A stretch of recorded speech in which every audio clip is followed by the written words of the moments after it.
Beda nih Habib. Bukan.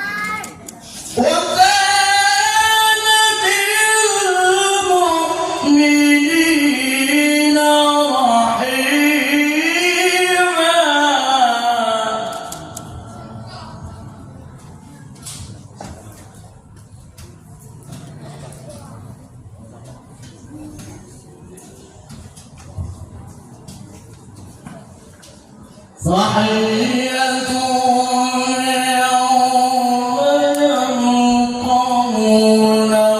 يلقونه سلام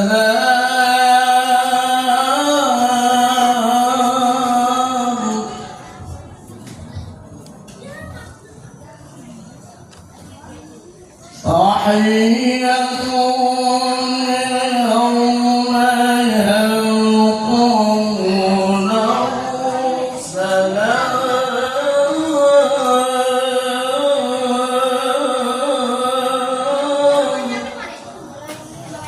وأعد لهم أجرا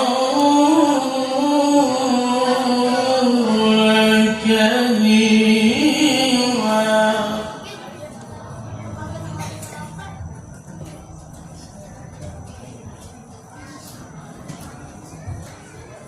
يا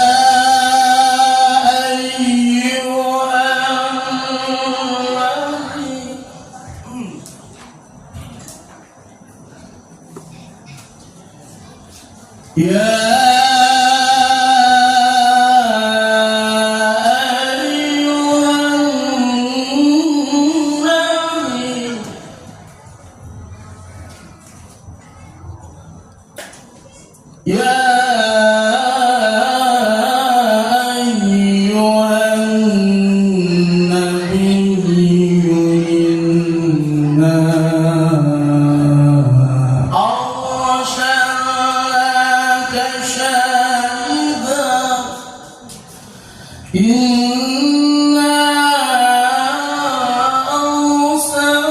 أرسلناك شاهدا ومبشرا ونذيرا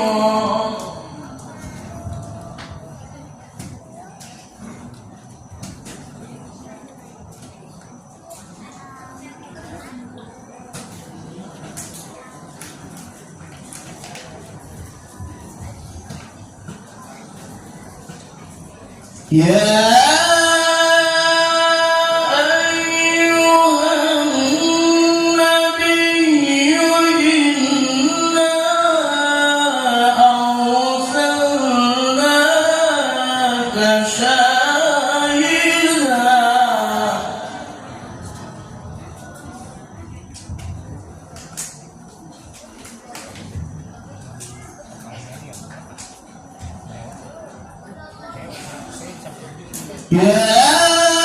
أيها النبي إنا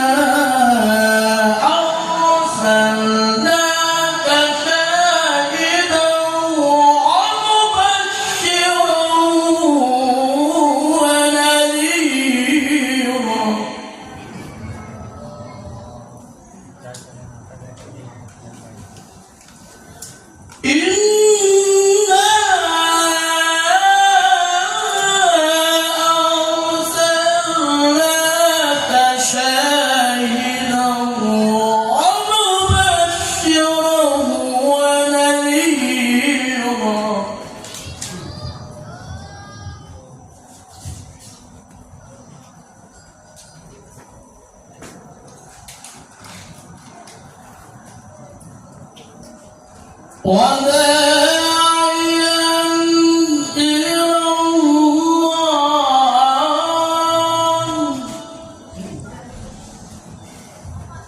Masih banyak memorinya.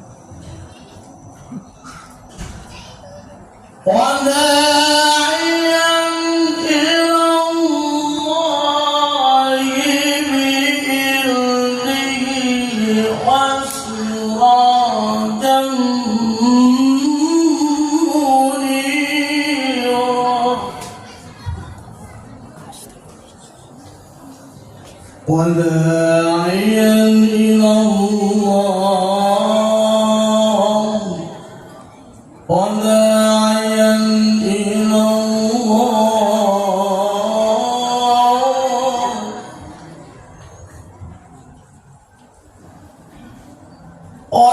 وداعيا إلى الله بإذنه وسراجا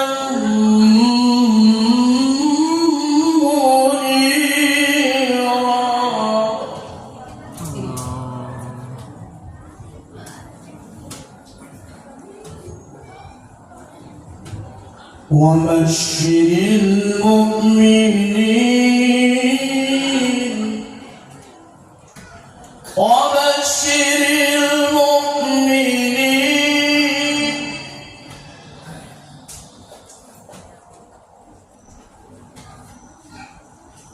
وبشر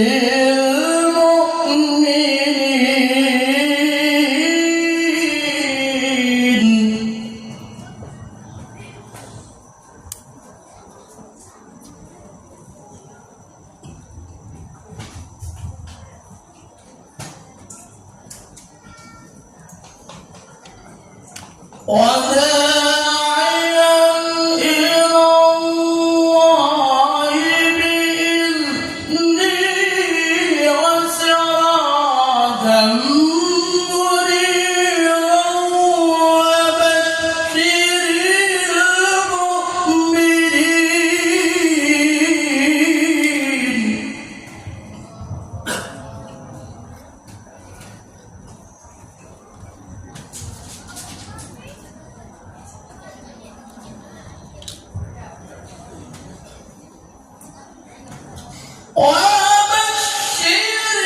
المؤمنين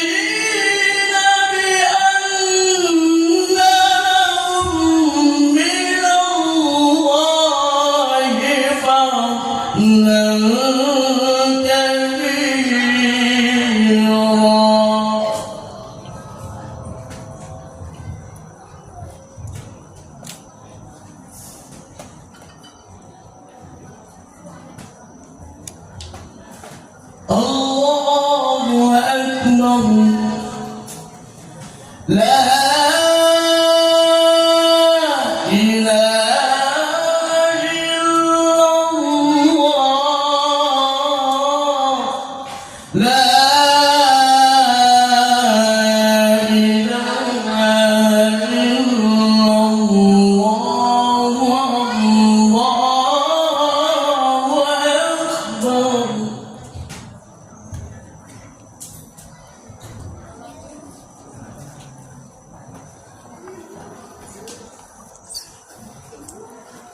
لا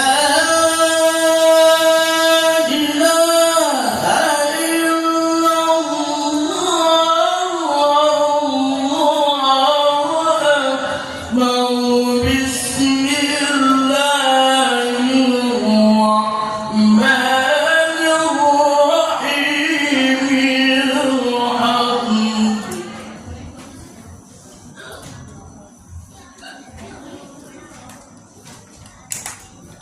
الحمد لله رب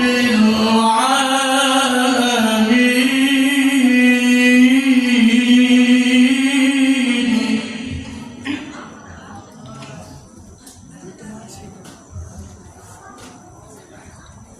الرحمن الرحيم مالك يوم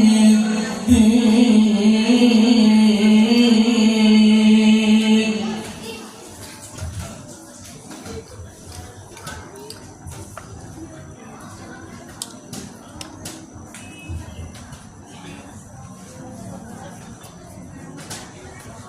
إياك نعبد وإياك نستعين اهدنا الصراط المستقيم صراط الذين أنعمت عليهم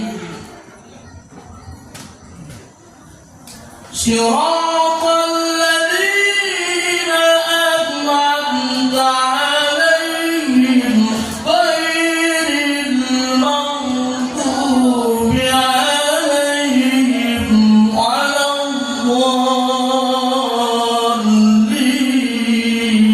الضالين صدق الله العظيم. Waalaikumsalam warahmatullahi wabarakatuh. Amin ya rabbal alamin. Karena kemungkinan kita masuk surga ini besar. Umat Nabi Muhammad itu kebanyakannya masuk surga. Jadi kesempatan kita untuk masuk surga besar.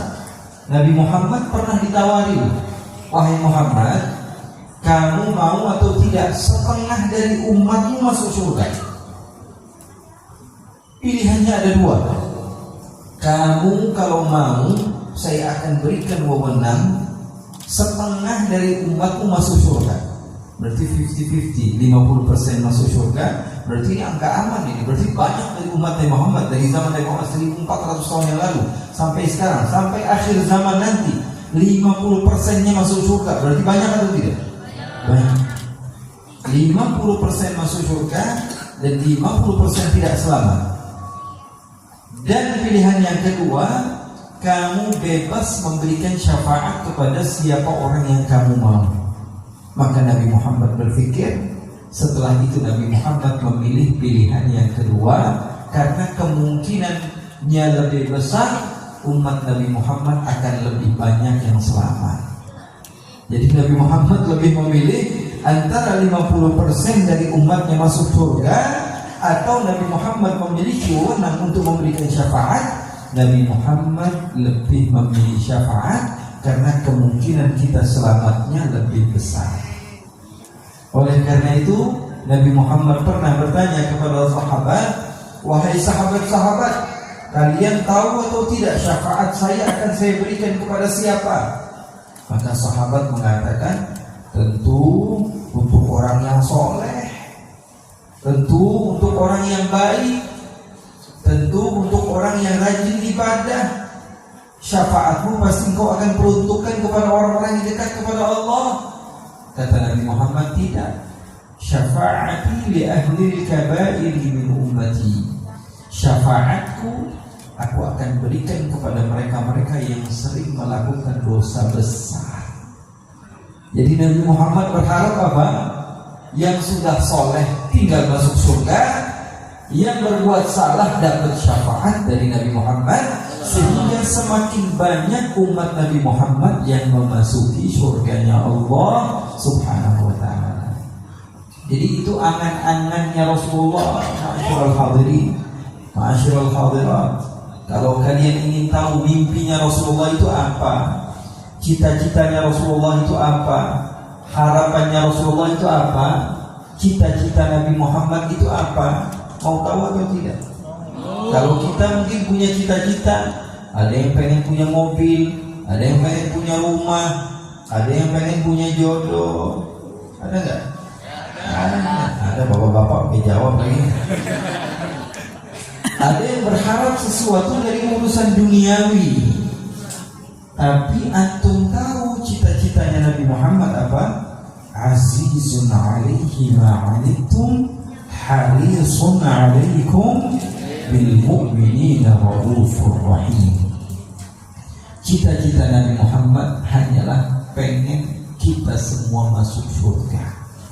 Harisun alaikum, perhatian banget sama kalian. Pengennya kalian semua itu gak melakukan kesalahan. Ada orang yang bersalah, Nabi Muhammad tutup-tutupi. Itu Nabi Muhammad. Datang seseorang kepada Nabi dan mengatakan, ya Rasulullah saya berzina.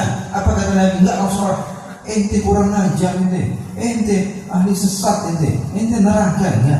Kata Rasulullah, mungkin kalian hanya pegangan saja, mungkin hanya pegang-pegang, mungkin hanya mungkin terus menerus sampai dia membuktikan bahwa saya kalau tidak mendapatkan hak, tidak mendapatkan siksaan di dunia, saya takut siksaan saya kelak di akhirat. Maka dia mengaku kepada Nabi Muhammad, baru setelah itu dirajam oleh Nabi Muhammad SAW. Menunjukkan bahwa sesungguhnya Pak, Nabi Muhammad pengennya yang terbaik, Nabi Muhammad pengennya yang termudah, Nabi Muhammad pengennya yang tergampang. Dan harapan Nabi Muhammad kita semua masuk surga. Itu pendakwah. Pendakwah itu harapannya semua orang masuk surga. Bukan orang yang ikut mengibarkan benderanya, dibilang apa mengibarkan benderanya, wah ini anak majelis saya, yang enggak, wah sesat. Wah ini rombongan saya, yang lain, wah enggak benar. Harapan kita semua sesuai dengan harapan Nabi Muhammad. Mudah-mudahan semakin banyak orang yang masuk surga. Itu sifat Nabi Muhammad.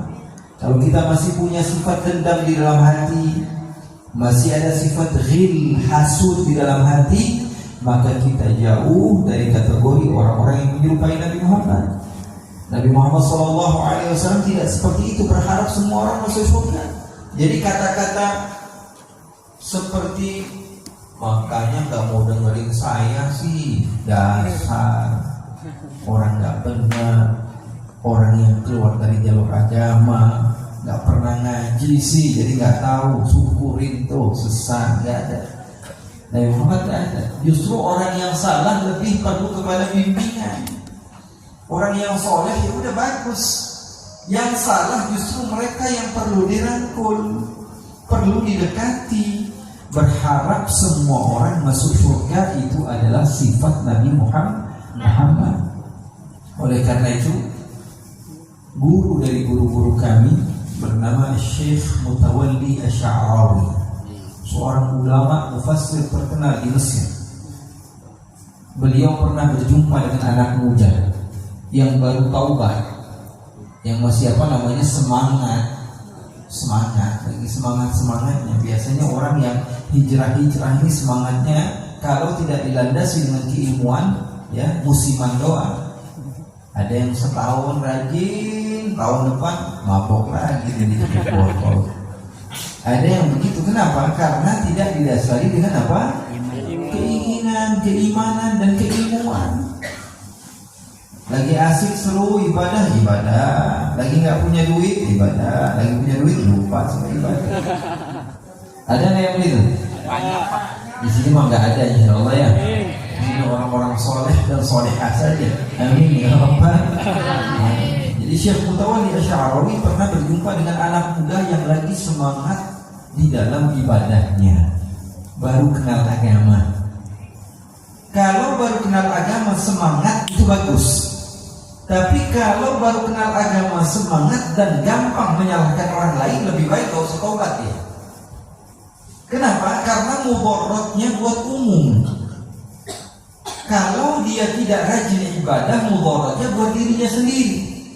Tapi kalau menjadi contoh buruk bagi masyarakat, semua orang diomelin gara-gara dia baik, dia pengen semua orang baik, tapi dengan cara yang tidak benar. Semua orang dipaksa untuk datang ke masjid. Semua orang tanpa ada tata cara dan adatnya yang sesuai dengan apa yang diajarkan oleh Nabi Muhammad. Nabi Muhammad memang yang memerintahkan orang untuk datang ke masjid, tapi Nabi Muhammad juga yang memerintahkan orang untuk berkata lembut. Jangan lupa, Nabi Muhammad juga yang memberikan kepada kita masukan bahwa hormati yang lebih sepuh, sayangi yang lebih muda, ketahui hak-haknya orang alim. Kita punya orang alim, orang yang paham agama, kasih hak mereka. Oh, kalau saya nggak paham ilmu agama, jangan ikut menjawab urusan agama. Berikan kepada orang alim. Saya sering sekali ulang-ulangi bahwa saya ini dari sebelum balik sudah di pondok pesantren. Dari belum balik saya sudah di pondok pesantren. Dari kecil saya sudah mondok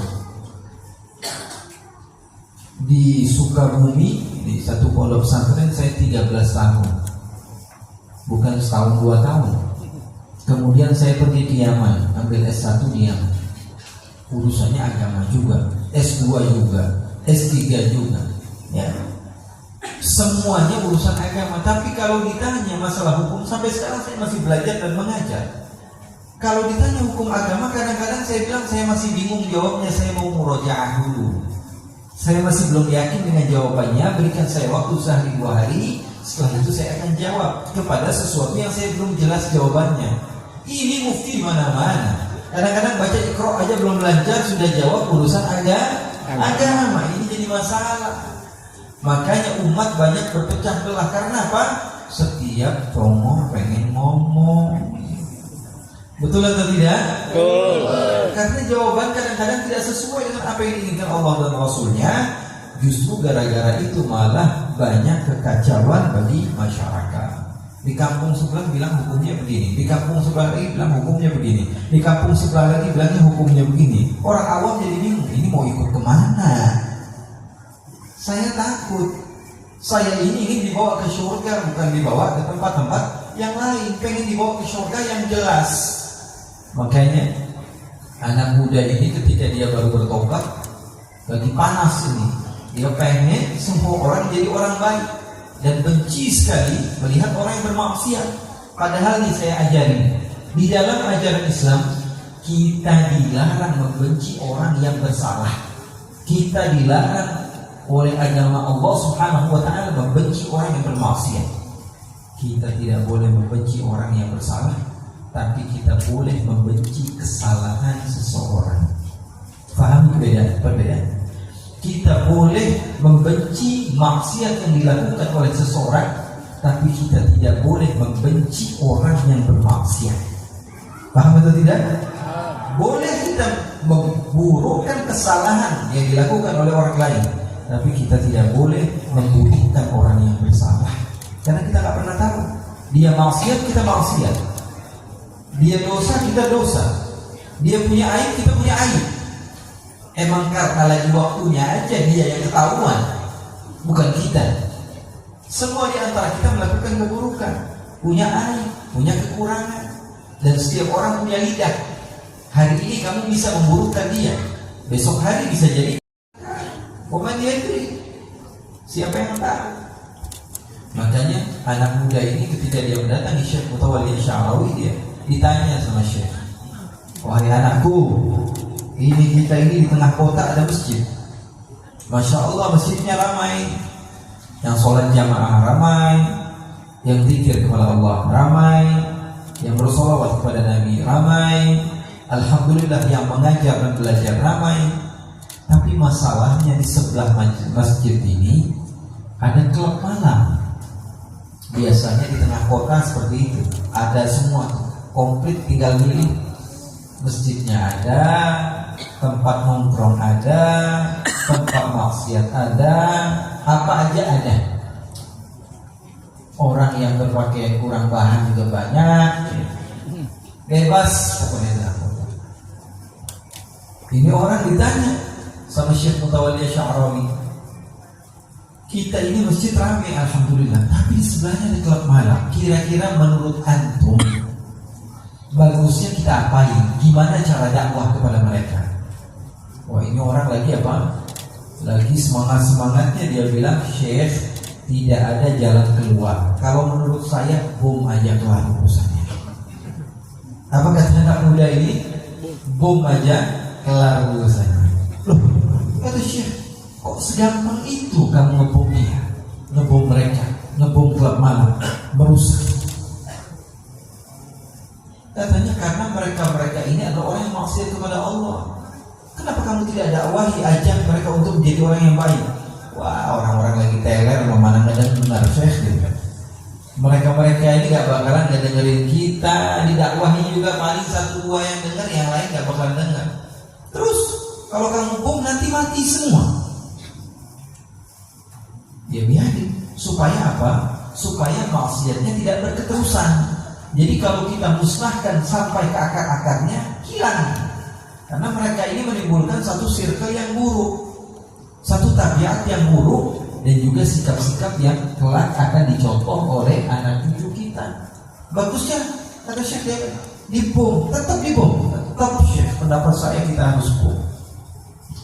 Kata Syekh Mutawalli Sya'rawi, tapi kan di dalamnya banyak orang Islam juga. Nanti kalau kita bunuh mereka, berarti kita membunuh orang yang Muslim. Kata Syekh bertanya seperti itu. Kata anak muda ini salah sendiri. Kenapa dekat kepada orang yang maksiat? Allah katanya ketika mengirimkan satu musibah adab, nggak pilih-pilih. Loh, memang dia Allah apa? Memang dia ngerasa sampai segitunya. Kalau memang sudah ditutup sama Allah dengan hijab, dia merasa dirinya orang paling benar sehingga semua orang pasti salah. Kemudian kata Syekh Mutawalli Sya'rawi, berarti kalau kita bom mereka, semuanya mati. Betul Syekh. Kalau mati berarti matinya husnul khatimah atau su'ul khatimah? Su'ul khatimah. Kalau mati su'ul khatimah, berarti matinya masuk neraka. Masuk neraka. Anakku, kata Syekh Mutawalli, saya pengen tanya kamu, setan pengen mereka mati masuk surga atau masuk neraka? Setan pengen mereka masuk surga atau masuk neraka? Surga. Terus kalau kamu bom mereka masuk surga atau masuk neraka? Berarti apa bedanya kamu sama setan? Bedanya kamu sama setan apa? Berharap orang yang tidak sejalan dengan kamu masuk neraka. Itu bukan metode dakwah Nabi Muhammad. Nabi Muhammad harisun alaikum, berusaha. Makanya kita disunahkan menikah. Tazawwaju takthuru, kata Nabi. Fa inni mukathirun bikumul umam yaumal qiyamah. Saya berharap, kata Nabi Muhammad, di hari kiamat yang paling banyak umat saya. Makanya Nabi Muhammad SAW perintahkan nikah supaya apa? Supaya umat Nabi Muhammad yang paling banyak di surga. Fa inni, dalam riwayat lain, fa inni mubahi bikumul umam. Saya pengen bangga-banggain kepada Allah. Ya Allah, ini umat saya loh. Banyak enggak? Ini umat saya loh. Semuanya ini masuk surga. Ini umat saya. Rasulullah pengen seperti itu. Kalau kita enggak, kita kotak-kotakkan setiap umat Nabi Muhammad. Yang ini masuk surga, yang ini masuk neraka, yang ini benar, yang ini salah. Kita berdakwah, kerjaan kita hanyalah da'a yad'u da'watan, mengajak.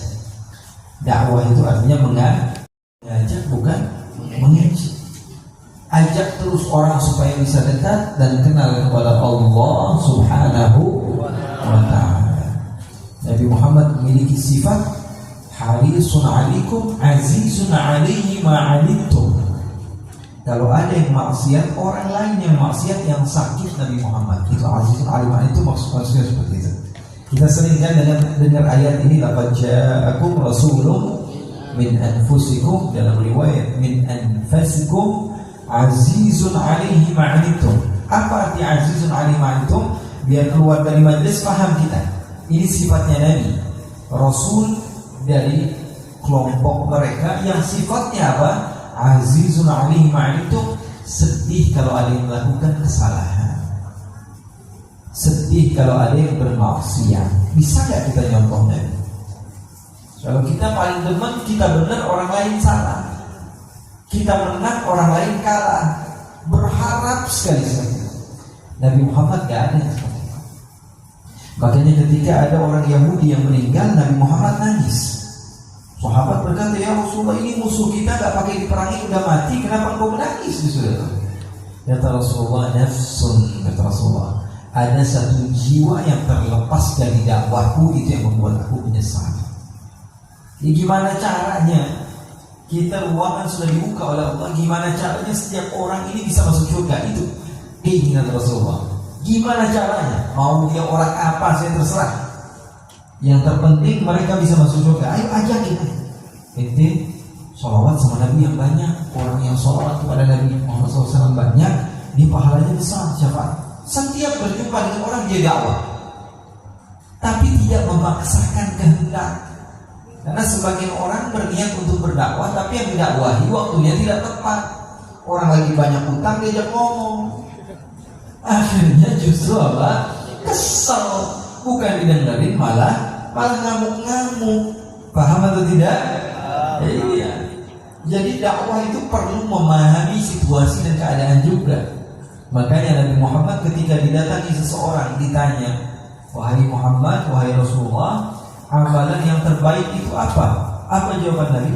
Salat di awal waktu. Datang orang lain lagi bertanya kepada Nabi, ya Rasulullah, amalan yang terbaik itu apa? Jawaban Nabi Muhammad beda lagi. Jihad di jalan Allah. Datang orang lain lagi bertanya kepada Nabi, ya Rasulullah, amalan yang terbaik apa? Beda lagi jawaban Nabi Muhammad. Bakti sama kedua orang tua. Ini kalau kita gunakan kacamata kita, seakan-akan Nabi Muhammad gak konsisten. Kok beda-beda? Kemarin ngomong amalan yang terbaik ini, kok sekarang ngomong amalan terbaik? Bukan seperti itu. Nabi Muhammad ngepasin yang diajak ngomong. Salah seorang di antara kita mungkin di dalam ibadahnya rajin, tapi kalau urusan harta pelitnya untuk bilang benar, ada yang begitu. Ada sebagian di antara kita kalau urusan sedekah, infak rajin, semangat, tapi kalau untuk ibadah paling malas gitu.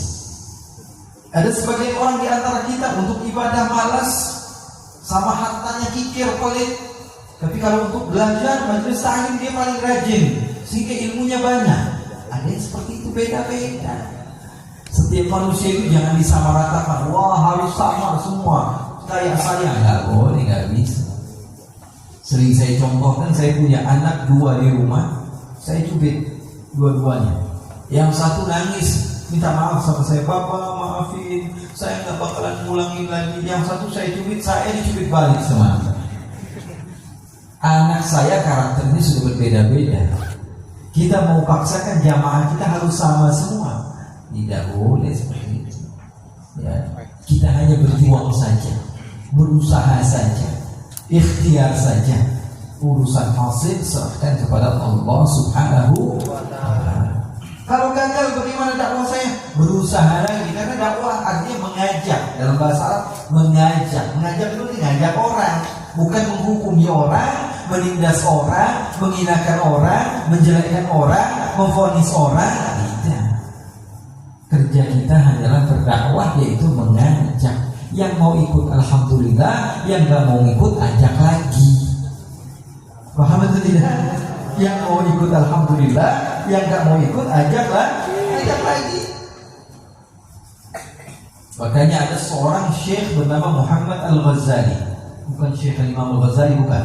Ada Syekh Muhammad Al-Ghazali, orang Bali. Syekh, hukumnya orang yang meninggalkan sholat apa? Hukumnya orang yang meninggalkan sholat apa? Apa kata Syekh? Orang yang meninggalkan sholat, hukumnya adalah ajak dia buat sholat. Paham maksudnya tidak? Orang yang meninggalkan sholat gak usah bahas-bahas haram masuk neraka, karena orang seperti ini mau diomongin apa aja gak bakalan ngedengar.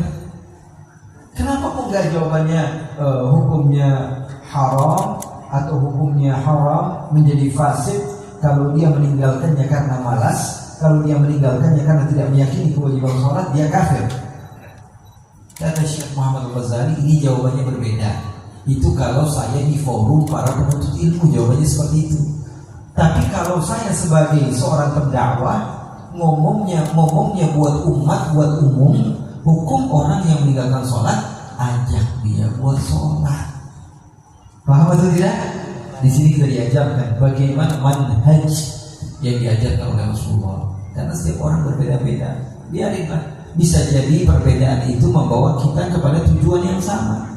5 tambah 5 berapa? 6 tambah 4 berapa? 7 tambah 3 berapa? 8 tambah 2 berapa? 9 tambah 1 berapa? Mana yang paling benar? Artinya kita bisa menuju kepada kebenaran meskipun dengan cara yang berbeda-beda. Ini yang dipuji oleh Allah Subhanahu wa ta'ala dari apa yang dimiliki oleh umat Nabi Muhammad, keberagaman, tapi keinginannya sama. Makanya Nabi Muhammad SAW ketika ditanya amal yang terbaik apa, berbeda-beda. Terkadang Nabi Muhammad SAW mengajarkannya juga kepada para sahabat berbeda-beda.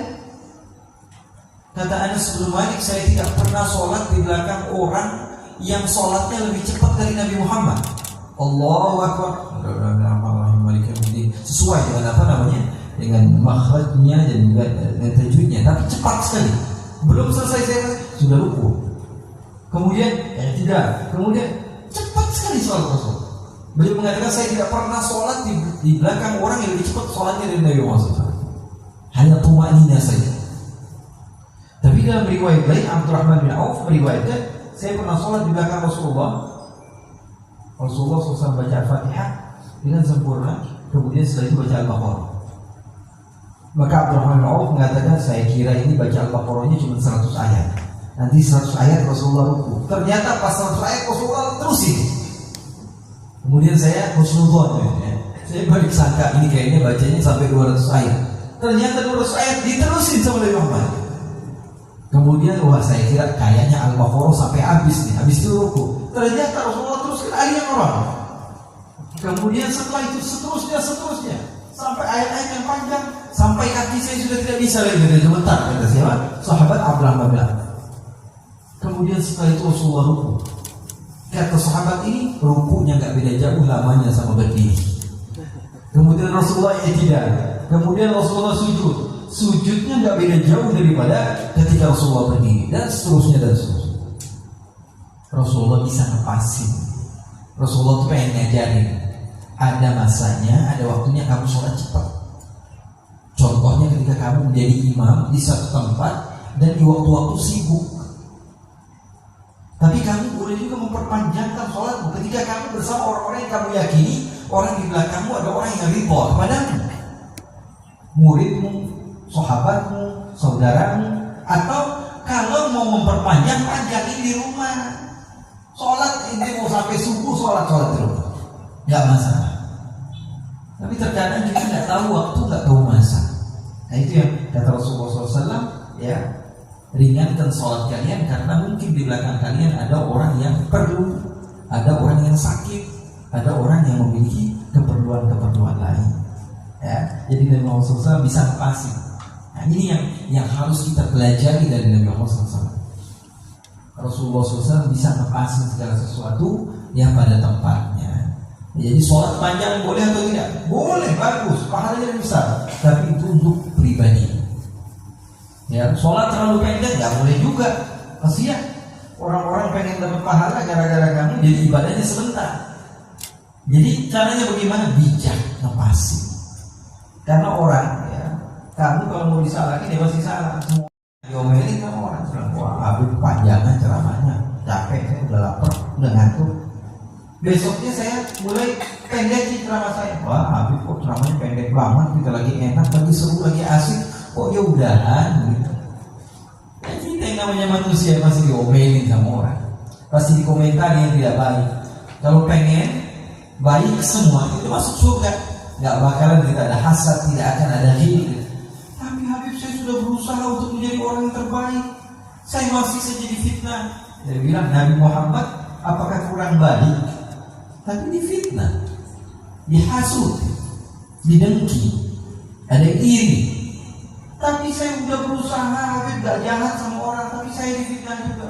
Jangankan kan Allah saja difitnah punya anak, Allah difitnah punya anak, apalagi kita dong, manusia biasa, manusia yang masih masuk kamar mandi, ya, kita masih ada hubungan sama spitek gitu, ya. Kita manusia biasa. Kemudian kita mau bebas dari fitnah. Kalau Allah saja difitnah punya anak, apalagi kita. Asik aja, enjoy aja. Udah, yang paling penting dalam diri kita yakin jalan kita adalah jalan yang benar tanpa menyalahkan orang lain. Dan saya akan terus menerus, kalau saya yakin ini adalah kebenaran, saya akan dakwahi orang lain supaya bisa berjalan bersama dengan hal-hal yang benar sesuai dengan apa yang diinginkan Allah. Mudah-mudahan kampung sini menjadi kampung yang penuh diberkahi oleh Allah. Kelurahan Cempaka Baru ini Allah Subhanahu wa taala jadikan tempat yang penuh dengan keberkahan dari Allah Subhanahu wa taala. Allah Subhanahu wa taala jaga sesepuh kita, guru-guru kita, ustaz kita, muadzin kita, semua orang yang insya Allah menjadi orang-orang yang bisa membawa kita kepada Allah Subhanahu wa taala. Allah jaga mereka, berikan kesehatan kepada mereka untuk bisa terus-menerus mendidik kita, kemudian memberitahu kepada kita jalan yang benar sehingga kita bisa mencapai surganya Allah Subhanahu wa taala. Allah berikan kelurahan ini, khususnya di tempat ini, Allah berikan kedamaian di dalam hati. Allah Subhanahu wa taala jadikan kita saling cinta mencintai kata Allah, dan insyaallah kita kelak berjumpa lagi, berkumpul bersama di surganya Allah. Amin ya rabbal. اللهم اجعل جمعنا هذا جمعا مرحوما وتفرقنا من بعده تفرقا معصوما ولا تجعل اللهم فينا ولا منا ولا معنا شقيا ولا محروما. Ya Allah, jadikanlah perkumpulan kami perkumpulan yang Kau cintai ya Allah. Tidaklah kami keluar dari tempat ini kecuali dosa kami telah Kau hapus ya Allah, derajat kami telah Kau naikkan ya Allah ya Rabbal Alamin ya Rahman ya Rahim. Kami yang datang ke tempat ini mungkin membawa dosa yang besar ya Allah. Jadikanlah kami tidak melangkahkan kaki kami dari tempat ini kecuali dosa-dosa kami telah Kau hapus ya Allah. Kami yakin seyakin-yakinnya dan kami berhusnudzon ya Allah. Kami berbaik sangka kepadamu, kami akan diampuni dosa-dosa kami dengan berkah Nabi Muhammad SAW, dan insya Allah kami dijadikan orang-orang yang mati dalam keadaan husnul khatimah. Amin ya Rabbal Alamin. Kami dan orang-orang yang kami sayang ya Allah, ayah kami, ibu kami, anak kami, kerabat kami, orang-orang yang kami kenal, kumpulkan kami semua bersama-sama di surga bersama Nabi Muhammad Sallallahu Alaihi Wasallam. Dari lubuk hati kami ikhlas berdoa, ya Allah. Kami memang terlihat orang jahat, orang banyak maksiat, banyak kekurangan, tapi di dalam hati kecil kami juga ada keinginan untuk menjadi hamba yang soleh, hamba yang soleh. Berharap kepadamu, ya Allah, di malam yang mulia ini, di saat banyak yang lalai, kami memohon kepadamu anugerahmu. Mudah-mudahan hati kami diberikan ketenangan dan mati dalam husnul khatimah. Wassallallahu bijamaliko jalan ka'asina Muhammadin warzuqna kamalal mutaba'ati lahu zahiran wa batinan fi 'afwin wa salamah walhamdulillahi rabbil. Assalamualaikum warahmatullahi